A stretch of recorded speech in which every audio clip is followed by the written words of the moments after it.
ନମସ୍କାର ବନ୍ଧୁଗଣ, ହର ହର ମହାଦେବ। ବନ୍ଧୁଗଣ, ଆପଣମାନେ କେମିତି ଅଛନ୍ତି? ଆଶା କରୁଛି ବହୁତ ଭଲ ଅଛନ୍ତି। ଆପଣମାନଙ୍କ ଅବଗତ ନିମନ୍ତେ ଜଣାଇବାକୁ ଚାହେଁ ଯେ ଭଗବାନଙ୍କ ଘରୁ ବାର୍ତ୍ତା ଆସିଛି। ଏକାଠି ଦୁଇଟି ବଡ଼ ବାର୍ତ୍ତା ଆସିଛି। ଏହି ଶ୍ରାବଣ ମାସରେ ଆପଣମାନେ କୋଟିପତି ହେବାକୁ ଯାଉଛନ୍ତି, କିମ୍ବା କହିବାକୁ ଗଲେ ମହାଦେବ ସ୍ୱୟଂ ଆପଣମାନଙ୍କୁ କୋଟିପତି ବନାଇଦେବେ। ଭଗବାନଙ୍କ ଘରୁ ଦିବ୍ୟ ସଂକେତ ମିଳିଛି। ହଁ ବନ୍ଧୁଗଣ, ଶ୍ରାବଣରେ ମହାଦେବଙ୍କ କୃପାରୁ ଭାଗ୍ୟ ବଦଳି ଯାଇପାରେ। ବହୁତ ବଡ଼ ଯୋଗ ସୃଷ୍ଟି ହେଉଛି। ଦୁଇଟି ରହସ୍ୟମୟ ବାର୍ତ୍ତା। ଭିଡ଼ିଓଟି ସ୍କିପ୍ କରନ୍ତୁ ନାହିଁ ଏବଂ ଆରମ୍ଭରୁ ଶେଷ ପର୍ଯ୍ୟନ୍ତ ଦେଖନ୍ତୁ। ରାହୁ ଏକାଦଶ ଓ ତୃତୀୟ ଘରେ ଦୃଶ୍ୟମାନ।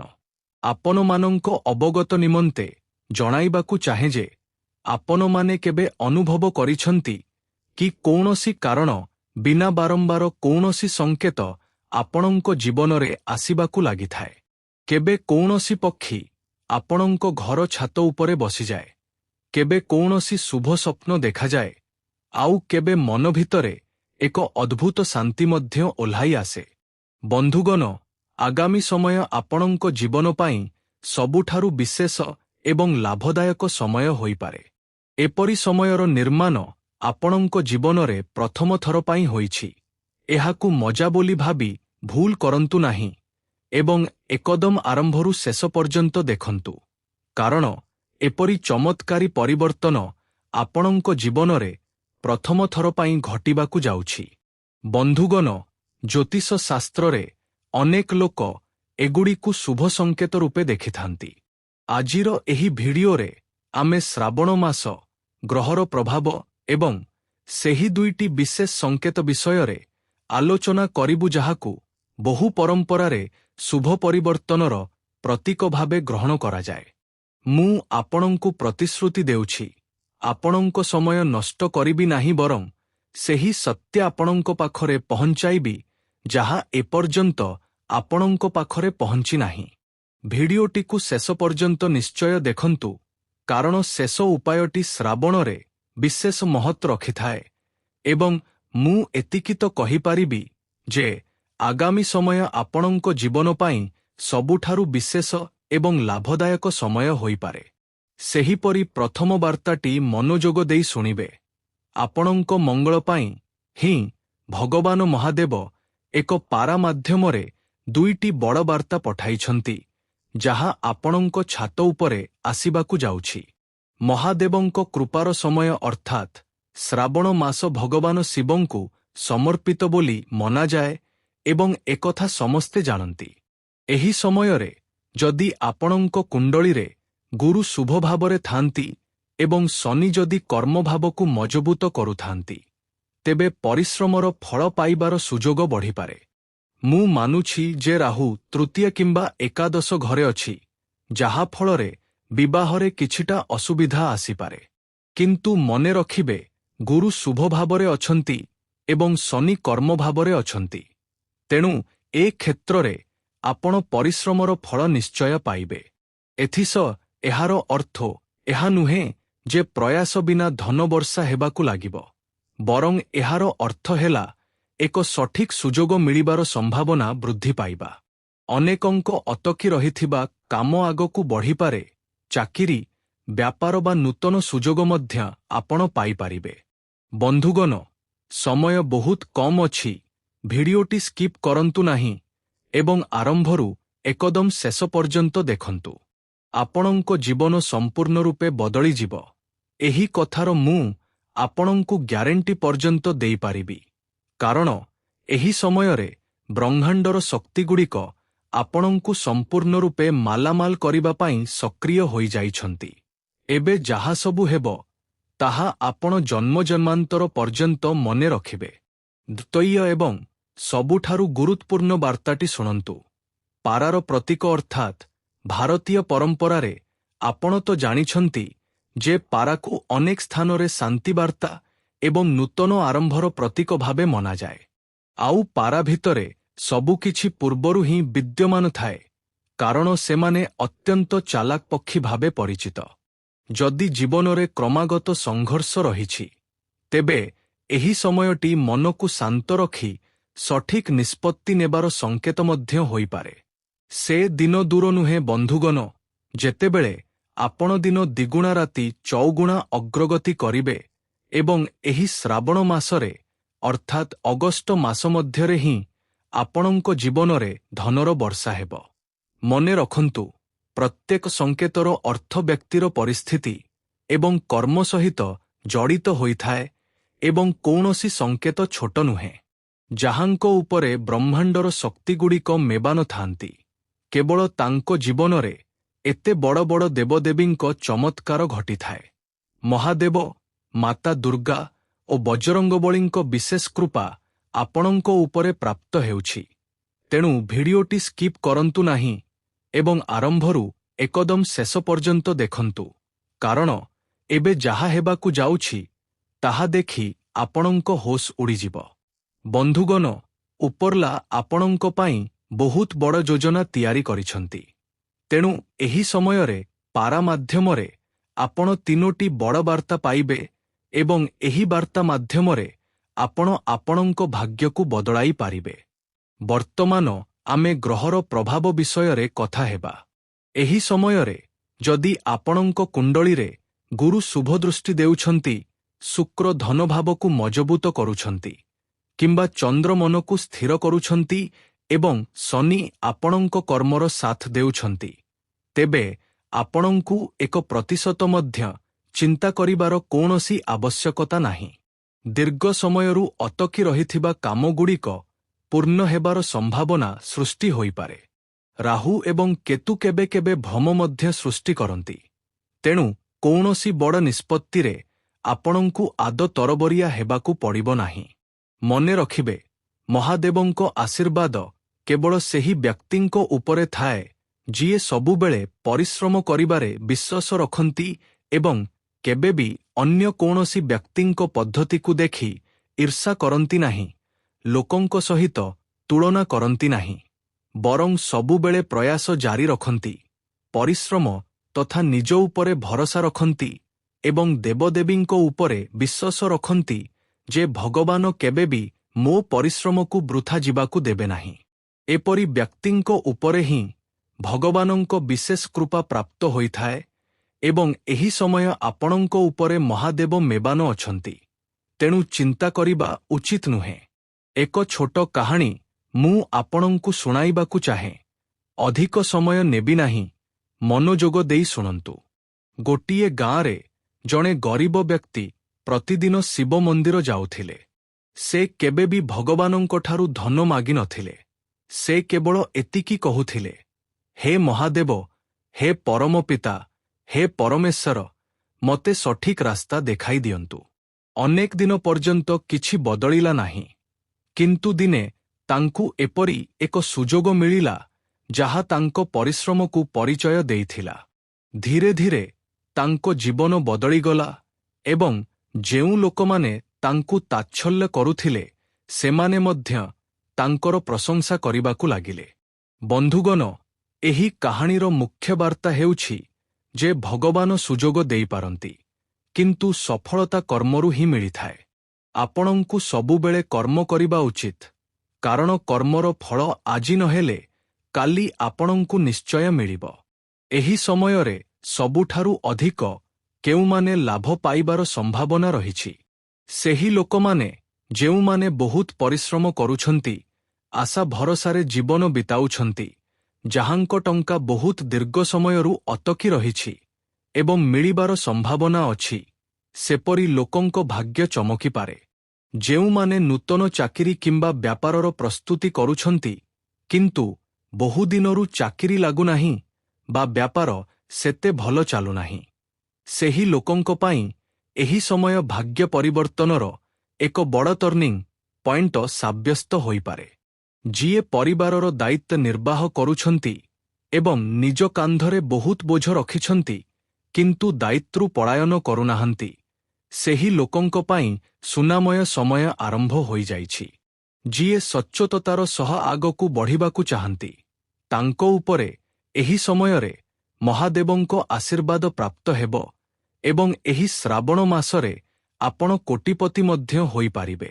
କିନ୍ତୁ ଆପଣଙ୍କୁ କିଛି ସାବଧାନତା ମଧ୍ୟ ଅବଲମ୍ବନ କରିବାକୁ ପଡ଼ିପାରେ। ଦେଖନ୍ତୁ, ଯେଉଁଠାରେ ସୁଖ ଆସେ ସେହିଠାରୁ ହିଁ ଦୁଃଖର ବାର୍ତ୍ତା ମଧ୍ୟ ମିଳିଥାଏ। ଯେଉଁଠାରେ ଲୋକେ ଆଗକୁ ବଢ଼ନ୍ତି ସେହିଠାରୁ ଲୋକେ ତଳକୁ ମଧ୍ୟ ଖସନ୍ତି। ତେଣୁ ଏହି ଶ୍ରାବଣ ମାସରେ କ'ଣ ସାବଧାନତା ଅବଲମ୍ବନ କରିବା ଉଚିତ? ସର୍ବପ୍ରଥମ କଥା ହେଲା, ଆପଣଙ୍କୁ କୌଣସି ବ୍ୟକ୍ତିଙ୍କ ଅପମାନ କରିବା ଉଚିତ ନୁହେଁ। ଯେତେଦୂର ସମ୍ଭବ ନିଜ କ୍ରୋଧ ଉପରେ ନିୟନ୍ତ୍ରଣ ରଖିବା ଉଚିତ, କାରଣ କ୍ରୋଧ ଅନ୍ୟମାନଙ୍କ ଆଗରୁ ନିଜକୁ ହିଁ କ୍ଷତି ପହଞ୍ଚାଇଥାଏ। ଏବଂ ଖରାପ ସଙ୍ଗରୁ ସବୁବେଳେ ଦୂରେଇ ରହିବା ଉଚିତ। ବିନା ଯାଞ୍ଚରେ କୌଣସି ବିନିଯୋଗରେ ଟଙ୍କା ଲଗାନ୍ତୁ ନାହିଁ। ମାତାପିତା ଏବଂ ଗୁରୁଜନମାନଙ୍କୁ ଯଥାସମ୍ଭବ ସମ୍ମାନ କରନ୍ତୁ। ଏହାଦ୍ୱାରା ହିଁ ଭଗବାନ ମହାଦେବଙ୍କ ଆଶୀର୍ବାଦ ପ୍ରାପ୍ତ ହୋଇଥାଏ ଏବଂ ଜୀବନରେ ସଫଳତାର ମାର୍ଗ ପ୍ରଶସ୍ତ ହୋଇଥାଏ। ତାହାଛଡ଼ା ମା ଦୁର୍ଗା, ବଜରଙ୍ଗବଳୀ ବା ଶ୍ୟାମ ମହାଦେବ, ସମସ୍ତ ଦେବଦେବୀଙ୍କ ସିଧାସଳଖ ଆଶୀର୍ବାଦ ଆପଣଙ୍କୁ ପ୍ରାପ୍ତ ହେବାକୁ ଯାଉଛି। ବନ୍ଧୁଗଣ, ହୋଇପାରେ ଗତ କିଛି ବର୍ଷ ଆପଣଙ୍କର ବହୁତ ପରୀକ୍ଷା ନେଇଥିବ, କିନ୍ତୁ ପ୍ରତ୍ୟେକ ଅନ୍ଧାର ରାତି ପରେ ସକାଳ ଆସିଥାଏ। କାହିଁକି ଆପଣ ନିଜ ପରିସ୍ଥିତି ଦେଖି ଡରୁଛନ୍ତି? ଯଦି ଆପଣ ଧୈର୍ଯ୍ୟ, ପରିଶ୍ରମ ଏବଂ ବିଶ୍ୱାସ ବଜାୟ ରଖିବେ, ତେବେ ଆପଣଙ୍କ ଜୀବନରେ ଭଲ ସୁଯୋଗ ନିଶ୍ଚୟ ଆସିବ। ବନ୍ଧୁଗଣ, ଚିନ୍ତା କରିବାର କୌଣସି କାରଣ ନାହିଁ, କାରଣ ଅଧିକ ଚିନ୍ତାରେ ବୁଦ୍ଧି କମିଯାଏ, କୌଣସି ସମସ୍ୟାର ସମାଧାନ ମିଳେ ନାହିଁ। ମହାଦେବଙ୍କଠାରୁ ପ୍ରାର୍ଥନା କରିବେ ଯେ ସେ ଆପଣଙ୍କୁ ସଠିକ୍ ନିଷ୍ପତ୍ତି ନେବାର ସଦ୍ବୁଦ୍ଧି ଦିଅନ୍ତୁ, କଠିନ ସମୟ ସହ ଲଢ଼ିବାର ସାହସ, ଶକ୍ତି ଏବଂ ପରିଶ୍ରମର ଶ୍ରେଷ୍ଠ ଫଳ ପ୍ରଦାନ କରନ୍ତୁ। ଏପରି ଭାବରେ ମହାଦେବଙ୍କୁ ବିନତି କରିବେ। ମହାଦେବ ତ ନିଜ ଭକ୍ତଙ୍କ ଡାକ ତୁରନ୍ତ ଶୁଣି ନିଅନ୍ତି, ତେଣୁ ଆପଣଙ୍କ ଡାକ ମଧ୍ୟ ସେ ନିଶ୍ଚୟ ଶୁଣିବେ। ବନ୍ଧୁଗଣ, ଆଜିର ଏହି ଭିଡିଓଟି ଯଦି ଆପଣଙ୍କୁ ଟିକି ମଧ୍ୟ ଭଲ ଲାଗିଥାଏ, ତେବେ ଭିଡିଓଟିକୁ ଲାଇକ୍ କରିବେ ଏବଂ ପ୍ରାର୍ଥନା କରିବେ ଯେ ଭଗବାନ ଶିବ ସମସ୍ତଙ୍କ ଜୀବନରେ ସୁଖ, ଶାନ୍ତି ଏବଂ ସମୃଦ୍ଧିର ମାର୍ଗ ପ୍ରଶସ୍ତ କରନ୍ତୁ। ବନ୍ଧୁଗଣ, ଘଣ୍ଟା ଭିତରେ ଆନନ୍ଦ ଉତ୍ସବର ସମୟ ଆରମ୍ଭ ହୋଇଯାଇଛି। ଖୁସିର ମୁହୂର୍ତ୍ତ ଆରମ୍ଭ ହୋଇଯାଇଛି। ଏବେ ଆପଣଙ୍କ ଜୀବନରେ ବଡ଼ ବଡ଼ ଘଟଣା ଘଟିବାକୁ ଯାଉଛି, ଯାହାକୁ ଦେଖି ଆପଣ ଆନନ୍ଦରେ ବିଭୋର। ଏହା ସହିତ କର୍ମଜୀବନ ବା କ୍ୟାରିୟର କଥା କହିଲେ ଆପଣଙ୍କ କାମ ଏବଂ ପାଠପଢ଼ା ଆତ୍ମବିଶ୍ୱାସ ଏବଂ ସୃଜନଶୀଳତାରେ ଭରପୂର ଅନୁଭବ ହେବ। ନୂତନ ଚିନ୍ତାଧାରା ଆପଣଙ୍କୁ ନୂତନ ଉପାୟରେ କାମ କରିବାରେ ସାହାଯ୍ୟ କରିବ। କର୍ମକ୍ଷେତ୍ରର ସମ୍ପର୍କଗୁଡ଼ିକ ଦୀର୍ଘକାଳୀନ ଲାଭ ଆଣିଦେବ। ମୁଖ୍ୟ ଆଲୋଚନା ଓ ଖୋଲା ଯୋଗାଯୋଗ ଟିମ୍ ୱାର୍କକୁ ମଜବୁତ କରିବ ଏବଂ ଅନ୍ୟମାନଙ୍କ ସହିତ ଆହୁରି ଭଲ ଭାବରେ ଯୋଡ଼ି ହେବାରେ ସାହାଯ୍ୟ କରିବ। ଦୃଢ଼ ଅଗ୍ରଗତି ଏବଂ ସାର୍ଥକ ସମ୍ପର୍କ ଗଢ଼ିବା ପାଇଁ ଆଜିର ଏହି ସକାରାତ୍ମକ ଧାରାକୁ ଆପଣ ଉପଯୋଗ କରିପାରିବେ। ଏଥିସହ ମହାଦେବଙ୍କ ବିଶେଷ ଆଶୀର୍ବାଦ ପ୍ରାପ୍ତ କରିବା ପାଇଁ ଆପଣ କିଛି ଯୋଗାସନ କରିପାରିବେ, ପୂଜାପାଠ କରିପାରିବେ ଏବଂ ଗରିବ ଲୋକଙ୍କୁ ଦାନଧର୍ମ ମଧ୍ୟ କରିପାରିବେ। କାରଣ ବନ୍ଧୁଗଣ, ସମୟ ବଦଳୁଛି, ଭାଗ୍ୟର ସାଥ ଆପଣଙ୍କୁ ନିଶ୍ଚୟ ମିଳିବ ଏବଂ ମନେ ରଖିବେ ଯେ ଆଗାମୀ ଦିନଟି ଆପଣଙ୍କ ପାଇଁ ଅତ୍ୟନ୍ତ ବିଶେଷ ହେବାକୁ ଯାଉଛି। ଏହାର ଫଳସ୍ୱରୂପ ଆପଣଙ୍କର ବିନମ୍ର ସ୍ୱଭାବର ପ୍ରଶଂସା କରାଯିବ ଏବଂ ଅନେକ ଲୋକ ଆପଣଙ୍କ ବିଶେଷ ପ୍ରଶଂସା ମଧ୍ୟ କରିପାରନ୍ତି। ଯେଉଁମାନେ କୌଣସି ଅଚିହ୍ନା ବ୍ୟକ୍ତିଙ୍କ ପରାମର୍ଶରେ କୌଣସିଠାରେ ବିନିଯୋଗ କରିଥିଲେ, ଆଜି ସେହି ବିନିଯୋଗରୁ ବଡ଼ ଧରଣର ଲାଭ ମିଳିବାର ପୂର୍ଣ୍ଣ ସମ୍ଭାବନା ରହିଛି। ନିଜର ଉଦାର ସ୍ୱଭାବର ଅନ୍ୟମାନଙ୍କୁ ଭୁଲ ଫାଇଦା ନେବାକୁ ଦେବେ ନାହିଁ। ଆଜି ଆପଣଙ୍କ ପ୍ରିୟଜନଙ୍କର ଏକ ଭିନ୍ନ ରୂପ ଦେଖିବାକୁ ପାଇପାରନ୍ତି। ଯଦି ଆପଣ ନିଜ କାମ ପ୍ରତି ଏକାଗ୍ର ରୁହନ୍ତି, ତେବେ ଆପଣ ନିଜର ଉତ୍ପାଦକତାକୁ ଦ୍ୱିଗୁଣିତ କରିପାରିବେ। ଏହି ରାଶିର ବୟସ୍କ ଜାତକମାନେ ଆଜି ଅବସର ସମୟରେ ପୁରୁଣା ବନ୍ଧୁମାନଙ୍କୁ ଭେଟିବାକୁ ଯାଇପାରିବେ। ଜୀବନକୁ ବହୁତ ସୁନ୍ଦର ମନେ ହେବ, କାରଣ ଆପଣଙ୍କ ସାଥୀ ଆପଣଙ୍କ ପାଇଁ କିଛି ବିଶେଷ ଯୋଜନା ପ୍ରସ୍ତୁତ କରି ରଖିଛନ୍ତି। ତେଣୁ ମନେ ରଖିବେ, ଆଜି ଏହି ଭିଡିଓଟିକୁ ଲାଇକ୍ ନ କରି ଏବଂ ଚ୍ୟାନେଲ ସବସ୍କ୍ରାଇବ୍ ନ କରି ଭୁଲଟାରେ ମଧ୍ୟ ଆଗକୁ ବଢ଼ିବେ ନାହିଁ।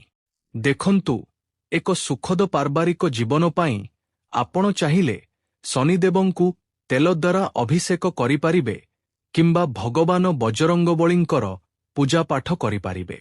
ବଜରଙ୍ଗବଳୀ ହେଉଛନ୍ତି ସଙ୍କଟମୋଚନ। ସେ ଆପଣଙ୍କ ଜୀବନର ସମସ୍ତ ପ୍ରକାରର ସଙ୍କଟ ଦୂର କରିଦେବେ। ମନେ ରଖନ୍ତୁ, କ୍ଷଣିକ କ୍ରୋଧ ବିବାଦ ଏବଂ ଚିନ୍ତାର କାରଣ ହୋଇପାରେ। ଅଟକି ରହିଥିବା ମାମଲାଗୁଡ଼ିକ ଅଧିକ ଜଟିଳ ହୋଇପାରେ ଏବଂ ଖର୍ଚ୍ଚର ଚିନ୍ତା ଆପଣଙ୍କ ମନକୁ ଆଚ୍ଛାଦିତ କରିପାରେ। ଜୀବନସାଥୀଙ୍କ ସହିତ ମତଭେଦ ମାନସିକ ଚାପ ଆଡ଼କୁ ନେଇଯାଇପାରେ। ତେଣୁ ଅକାରଣରେ ମାନସିକ ଚାପ ନେବାର କୌଣସି ଆବଶ୍ୟକତା ନାହିଁ।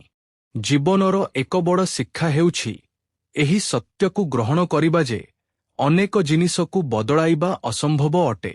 ଆପଣଙ୍କ ପ୍ରିୟଜନଙ୍କୁ ଆଜି କିଛିଟା ମନମରା ବା ଉଦାସୀନ ମନେ ହୋଇପାରେ, ଯାହା ଆପଣଙ୍କ ମନରେ ଅଧିକ ଚାପ ସୃଷ୍ଟି କରିପାରେ। ବ୍ୟାପାରୀମାନେ ନିଜ ବ୍ୟାପାରର ଗୁପ୍ତ କଥାଗୁଡ଼ିକୁ କାହା ସହିତ ସେୟାର କରନ୍ତୁ ନାହିଁ। ଯଦି ଆପଣ ଏପରି କରନ୍ତି, ତେବେ ଆପଣ ଏକ ବଡ଼ ବିପଦରେ ପଡ଼ିପାରିବେ। ଟିଭି ବା ମୋବାଇଲ ବ୍ୟବହାର କରିବା ଭୁଲ ନୁହେଁ, କିନ୍ତୁ ଆବଶ୍ୟକତାଠାରୁ ଅଧିକ ବ୍ୟବହାର କଲେ ଆପଣ ନିଜର ମୂଲ୍ୟବାନ ସମୟ ନଷ୍ଟ କରିବେ, ଯାହା ଅତ୍ୟନ୍ତ କ୍ଷତିକାରକ। ପରିସ୍ଥିତି ଆପଣଙ୍କ ଇଚ୍ଛା ମୁତାବକ ଚାଲିବ ନାହିଁ, କିନ୍ତୁ ତଥାପି ଆପଣ ସାଥୀଙ୍କ ସହିତ ଭଲ ସମୟ ବିତାଇବେ। ବନ୍ଧୁଗଣ, ଏହି ସମୟଟି କିଛିଟା କଠିନ ହୋଇପାରେ, କିନ୍ତୁ ଆପଣଙ୍କୁ ନିଜ ଆତ୍ମବିଶ୍ୱାସ ଉପରେ ଭରସା ରଖିବାକୁ ପଡ଼ିବ। ଯଦି ଆପଣ ଚାହାନ୍ତି ଯେ ଆପଣଙ୍କ ଆର୍ଥିକ ସ୍ଥିତି ମଜବୁତ ହେଉ, ତେବେ ଗାଈକୁ ଗୁଡ଼ ଖୁଆଇ ପାରିବେ କିମ୍ବା ସନ୍ଧ୍ୟା ସମୟରେ ରୁଟି ବନାଇବା ବେଳେ ପ୍ରଥମ ରୁଟିଟି ଗୋମାତାଙ୍କୁ ଅର୍ପଣ କରିପାରିବେ। ଏହାଦ୍ୱାରା ଆପଣଙ୍କ ଆର୍ଥିକ ସ୍ଥିତି ମଜବୁତ ହେବ। ସ୍ୱାସ୍ଥ୍ୟ ପ୍ରତି ଆପଣଙ୍କୁ ଯତ୍ନବାନ ହେବାକୁ ପଡ଼ିବ। ଖାଇବା ପିଇବା ପ୍ରତି ନଜର ରଖିବାକୁ ପଡ଼ିବ। ସବୁ ମିଳାଇ ଆପଣଙ୍କ ଭବିଷ୍ୟତ ଅତି ଉଜ୍ଜ୍ୱଳ ଅଛି, କିନ୍ତୁ ଅତୀତର ତୁଳନାରେ ଆପଣଙ୍କୁ ବର୍ତ୍ତମାନ କିଛିଟା ଅଧିକ ସକ୍ରିୟ ହେବାକୁ ପଡ଼ିବ। ଶ୍ରାବଣ ମାସ ଆରମ୍ଭ ହୋଇଯାଇଛି। ଅନେକ ଲୋକ ଏବେ କୋଟିପତି ହେବାକୁ ଯାଉଛନ୍ତି ଏବଂ ଆପଣଙ୍କ ସମସ୍ତ ସୁପ୍ତ ସ୍ୱପ୍ନ ସତ ହେବାକୁ ଯାଉଛି। ମୁଁ ମିଛ କହୁନାହିଁ, ସତ କହୁଛି। ମାତା ମହାଲକ୍ଷ୍ମୀ, ଭଗବାନ ଗଣେଶ ଏବଂ ମା ସରସ୍ୱତୀ ଆପଣଙ୍କ ଉପରେ ପ୍ରସନ୍ନ ଅଛନ୍ତି। ତେଣୁ ଏବେ ଆପଣ ଧନବାନ ହୋଇକରି ରହିବେ। କେବଳ ଭରସା ରଖନ୍ତୁ, ନିଜ ଉପରେ ବିଶ୍ୱାସ ରଖନ୍ତୁ ଏବଂ ପରିଶ୍ରମ କରିଚାଲନ୍ତୁ। ବନ୍ଧୁଗଣ, ମୁଁ ଏହି ଭିଡିଓ ମାଧ୍ୟମରେ ଆପଣଙ୍କୁ ସବୁକିଛି ଜଣାଇ ଦେଇଛି। ଯଦି ଆପଣଙ୍କ ମନରେ କୌଣସି ପ୍ରକାରର ପ୍ରଶ୍ନ ଥାଏ ବା କିଛି ଜାଣିବାକୁ ଚାହାନ୍ତି, ତେବେ କମେଣ୍ଟ ବକ୍ସରେ ନିଶ୍ଚୟ ପଚାରିବେ। ଧନ୍ୟବାଦ। ପରବର୍ତ୍ତୀ ଭିଡିଓରେ ଦେଖାହେବ। ଆପଣ ନିଜର ଯତ୍ନ ନେବେ।